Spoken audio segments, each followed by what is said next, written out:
Assalamualaikum warahmatullahi wabarakatuh. Perkenalkan, nama saya Pinkan Azahra dari jurusan Ilmu Komunikasi.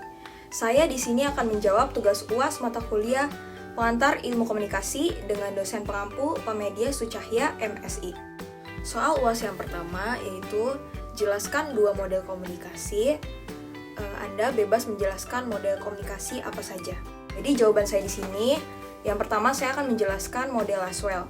Model Lasswell dikemukakan oleh Harold de Lasswell pada tahun 1948. Model ini menggambarkan proses komunikasi dan fungsinya dalam masyarakat.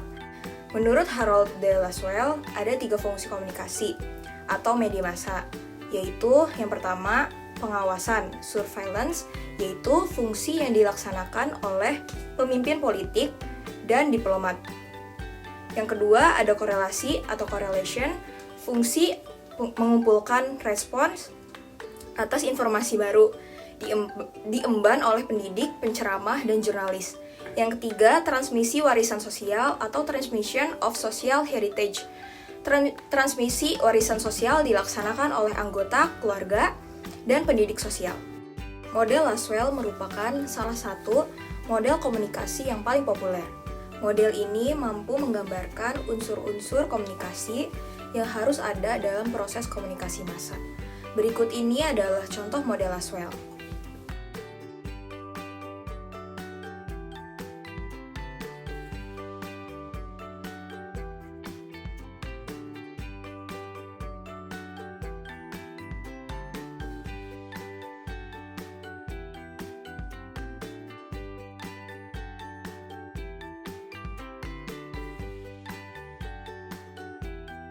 Dari model Lasswell ini, dikenal beberapa studi di bidang ilmu komunikasi. Perinciannya adalah yang pertama ada WU, yaitu studi gatekeeping dalam mengendalikan pesan, berupa redaktur berita, sutradara dalam film, dan lain-lain.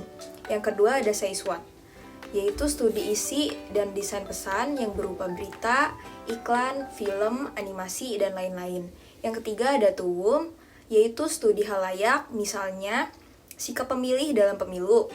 Kemudian yang keempat, in which channel, yaitu studi media yang berupa TV, surat kabar, media sosial, dan lain-lain. Kemudian yang terakhir ada with what effect atau studi efek, yaitu studi difusi dan kredibilitas komunikator. Kemudian kritik untuk model ini adalah komunikasi dianggap memiliki motif dan tujuan tertentu dan penyederhanaan masalah. Kemudian yang kedua, saya akan menjelaskan model SMCR.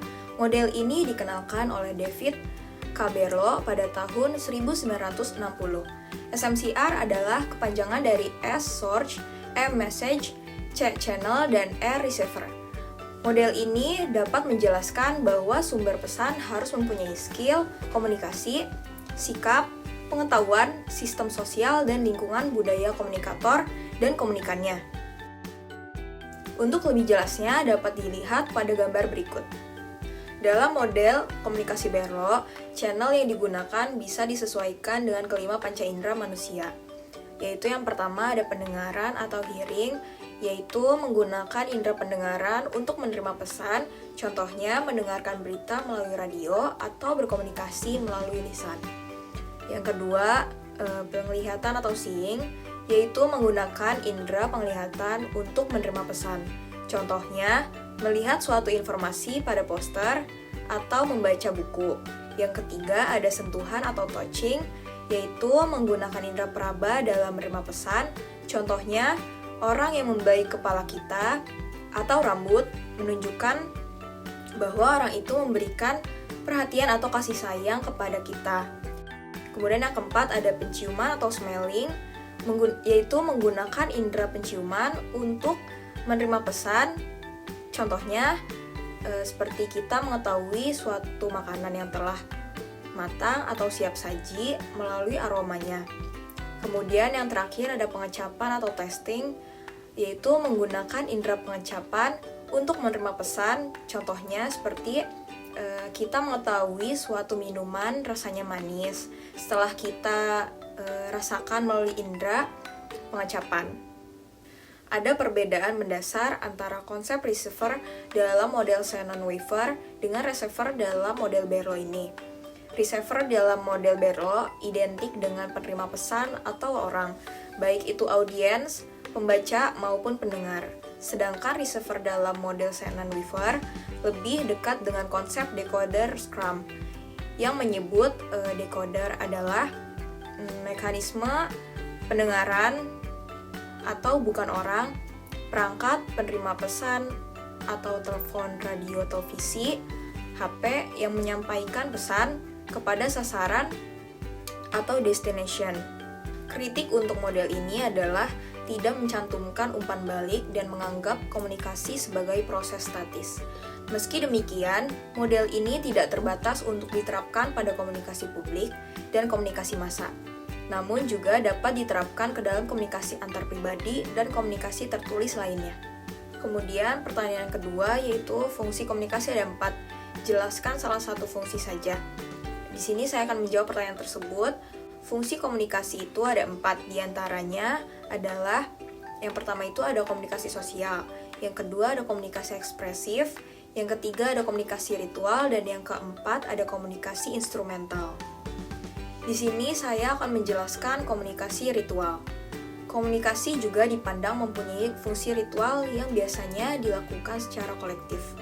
Bagi seorang muslim, sholat jamaah adalah sunnah muakkad, yaitu amat dianjurkan, atau bahkan fardu kifayah, yaitu wajib bersifat representatif.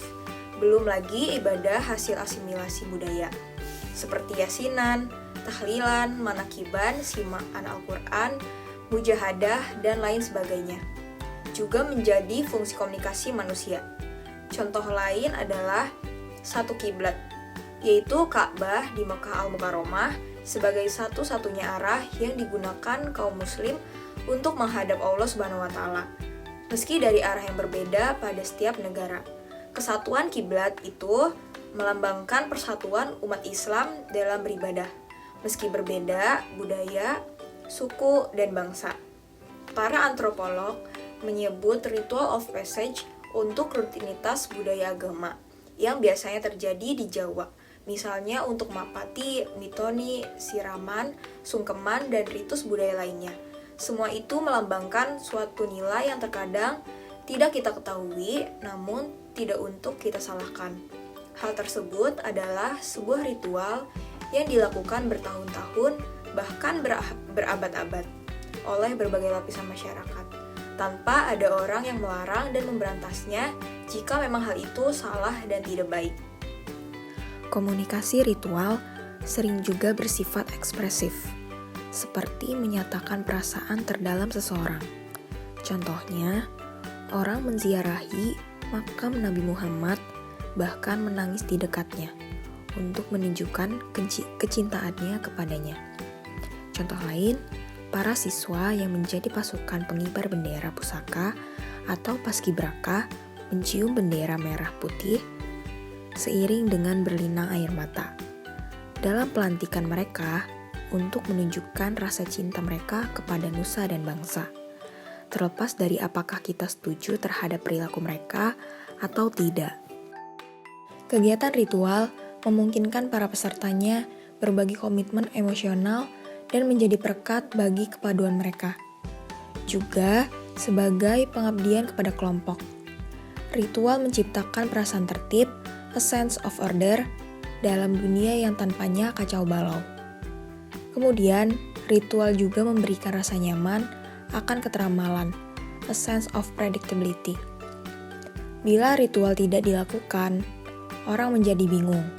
Misalnya, bila dua orang bertemu pada hari Lebaran, dan orang pertama mengulurkan tangan, sedangkan orang kedua sekedar memandangnya, kebingungan dan ketegangan pun akan muncul. Bukanlah substansi kegiatan ritual itu sendiri yang terpenting, melainkan perasaan senasib, sepenanggungan yang menyertainya. Perasaan bahwa kita terikat oleh sesuatu yang lebih besar daripada diri kita sendiri, yang bersifat abadi, dan bahwa kita diakui dan diterima dalam kelompok, agama, etnik, dan sosial kita. Itu saja jawaban yang dapat saya sampaikan dari pertanyaan yang telah diberikan oleh dosen pengampu mata kuliah Ilmu Komunikasi, yaitu Bapak Media Sucahya, MSI. Jika ada kesalahan kata, mohon dimaafkan, karena kesempurnaan hanya milik Allah Subhanahu wa Ta'ala. Burung merpati, burung cendrawasih. Sekian dan terima kasih. Wassalamualaikum warahmatullahi wabarakatuh.